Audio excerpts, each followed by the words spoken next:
Film dibuka dengan suara desahan seorang wanita bernama Zoe yang sedang bercocok tanam.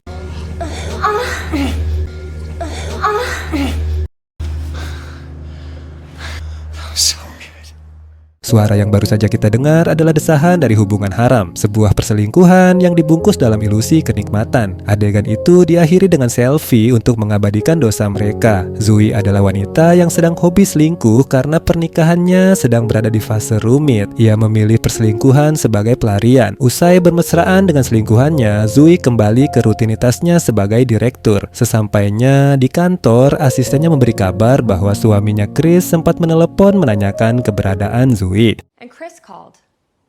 What he wanted? I just told him you were... Yeah, I'll call him. I'll be in the office if you need me. Great. Zoe pun segera menelepon suaminya dan ternyata suaminya mengajaknya makan malam. Dengan raut wajah malas, Zoe tetap menuruti ajakan itu demi menghilangkan kecurigaan. Malam pun tiba, Zoe datang ke restoran dan saat menunggu, seorang pria sempat menggoda Zoe. Untungnya Chris segera datang sebelum Zoe tergoda lagi untuk berbuat dosa. Chris yang sadar ada jarak dalam hubungan mereka berusaha memperbaiki semuanya. Ia mengajak Zoe stay di hotel untuk menghabiskan waktu bersama dan mengenang masa lalu mereka karena sudah lama Chris tidak menyolder Zoe.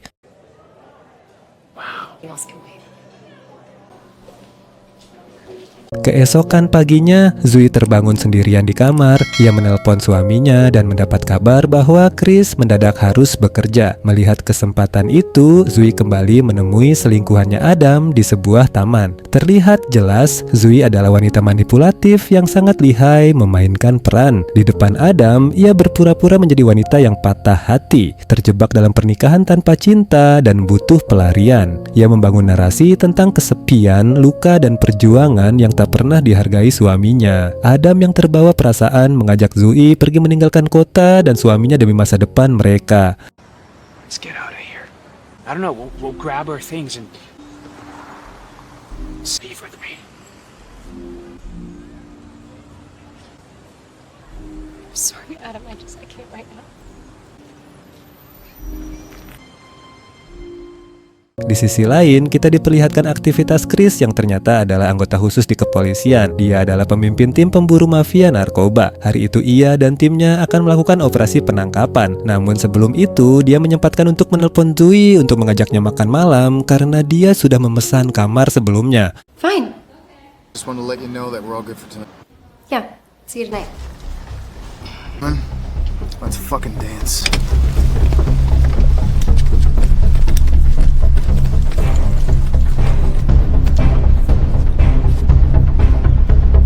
Do it.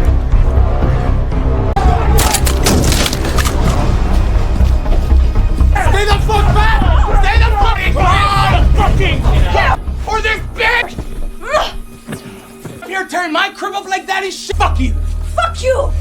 Oh, shut up, bitch! Fuck you! You! Three? Setelah menangkap salah satu sindikat, terlihat Chris memiliki kesepakatan aneh dengan mafia itu. Jika mafia itu menuruti permintaan Chris, ia akan dibebaskan. Namun, belum dijelaskan apa isi kesepakatan tersebut. Our little deal? Did Carlos, chill the fuck out. what you just fucking did? That man! A lot fucking sooner. We're gonna make a little favor, por favor. Singkat cerita, malam pun tiba. Sesuai rencana, Chris dan Zoe pergi ke hotel dan mereka pun bercocok tanam. Where you going? Feet. I will. This is going.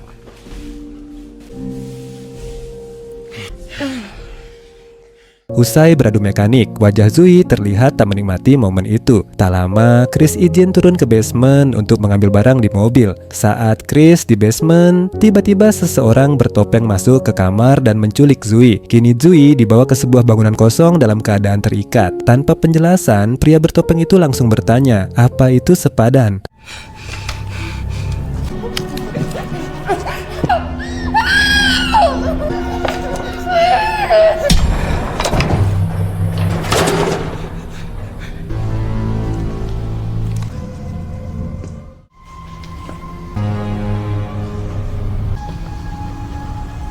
Was it worth it?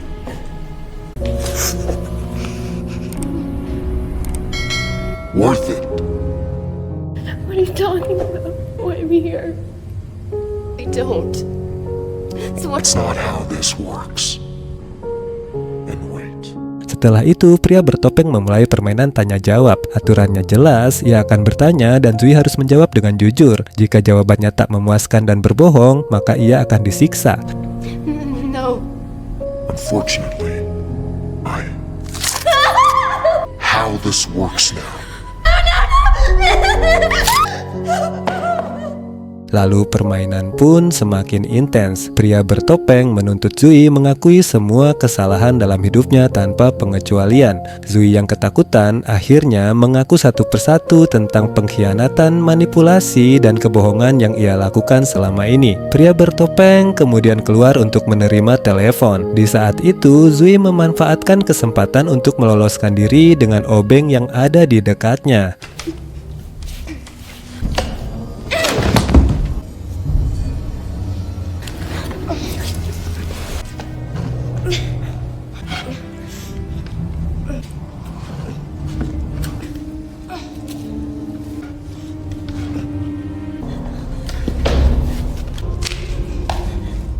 Begitu terlepas, Zui bersembunyi lalu mencoba menyerang pria bertopeng itu, dan aksi kejar-kejaran pun terjadi.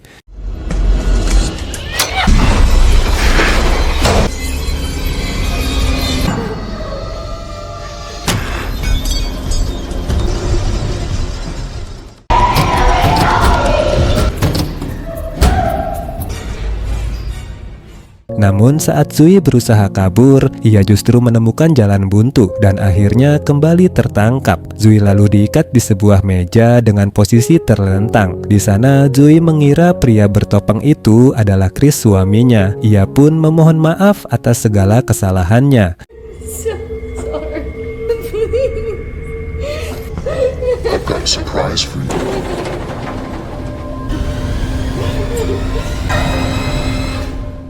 Di sisi lain, pihak kepolisian yang mendapat laporan dari hotel mulai menyelidiki kasus hilangnya sepasang suami istri. Polisi merasa ada kejanggalan. Mereka menemukan ponsel Zui yang tertinggal di hotel. Staf hotel yang terakhir berinteraksi dengan pasangan itu pun dimintai keterangan. Cameras in this place? Parking garage, that sort of thing. Okay. I think they're on hard drives. Security to pull them and we'll get them to you as soon as Kembali ke tempat Zui disekap, pria bertopeng itu datang lagi. Kali ini ia membawa Chris sebagai sandera kedua. Dugaan Zui bahwa pria bertopeng itu adalah suaminya sendiri ternyata salah. Kini di depan Chris, pria bertopeng kembali menanyakan kesalahan apa yang telah Zui perbuat. Namun Zui tetap menutupi perselingkuhannya karena tak ingin suaminya tahu. Hingga saat ini alasan dibalik penculikan itu belum terungkap. Tak lama pria bertopeng menelepon bosnya dan melaporkan bahwa ia sudah menangkap kedua targetnya. Saat bosnya datang, ia marah-marah karena pria bertopeng ternyata salah tangkap orang. Akhirnya, bos itu kecewa dan pergi, lalu menyuruh pria bertopeng untuk membereskan semuanya. Pria bertopeng itu pun tak berbuat macam-macam. Ia malah memberikan pisau pada Zui agar bisa melepaskan ikatannya sendiri, lalu pergi meninggalkan mereka. Tanpa buang waktu, Zui langsung melepaskan ikatannya dan segera menolong Chris.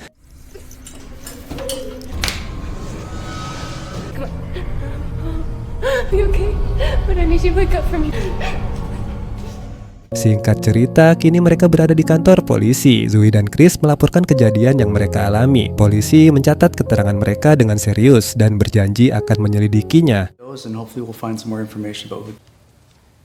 Here's my card. Malam harinya, Zui dan Chris pulang ke rumah. Zui tampak meminta maaf kepada Chris tanpa mengakui perselingkuhannya. Saat Chris bertanya alasan Zui minta maaf, Zui tetap bisa menyembunyikan semua rahasianya. Di tengah suasana minta maaf yang penuh kepalsuan, tiba-tiba Chris mendapat telepon dari rekannya di kepolisian. Mereka melaporkan adanya insiden pembunuhan dan meminta Chris segera datang ke lokasi. Tanpa pikir panjang, Chris pun langsung pergi. Dan ternyata korban pembunuhan itu adalah mafia yang sebelumnya ditangkap Chris serta selingkuhan Zui, yaitu Adam.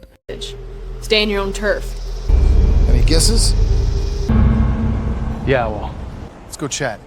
Excuse us a minute. Dan disinilah semuanya terungkap. Ternyata Chris adalah dalang dari semua kejadian itu. Semua telah direncanakan secara rapi, mulai dari penculikan pria bertopeng hingga hilangnya mereka di hotel. Chris dibantu oleh rekannya yang juga anggota unit intelijen khusus. Alright, now let's go back there and... Adegan berpindah ke polisi yang masih menyelidiki kasus penculikan Chris dan Zoe. Polisi datang ke hotel untuk memeriksa CCTV. Terlihat jelas rekan Chris masuk hotel dengan mobil dan gerak-gerik mencurigakan. Keesokan harinya, adegan menampilkan Zoe di rumah. Saat suaminya mandi, Zoe yang belum kapok malah mencoba menghubungi selingkuhannya, Adam. Namun, ia kaget karena saat menelepon, suara dering ponsel Adam terdengar dari jaket Chris.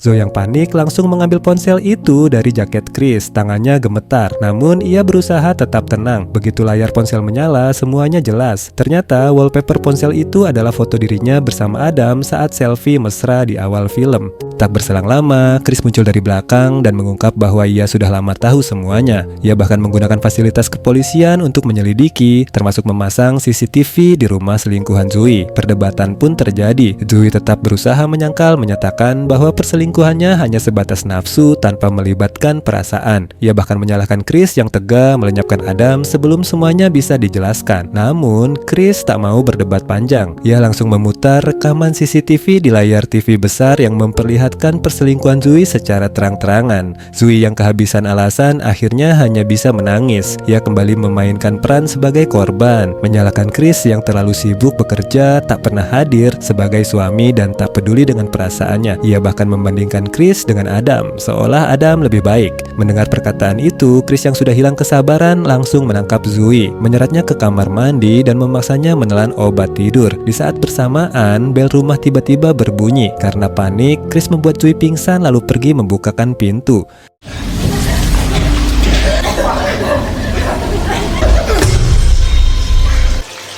Good girl.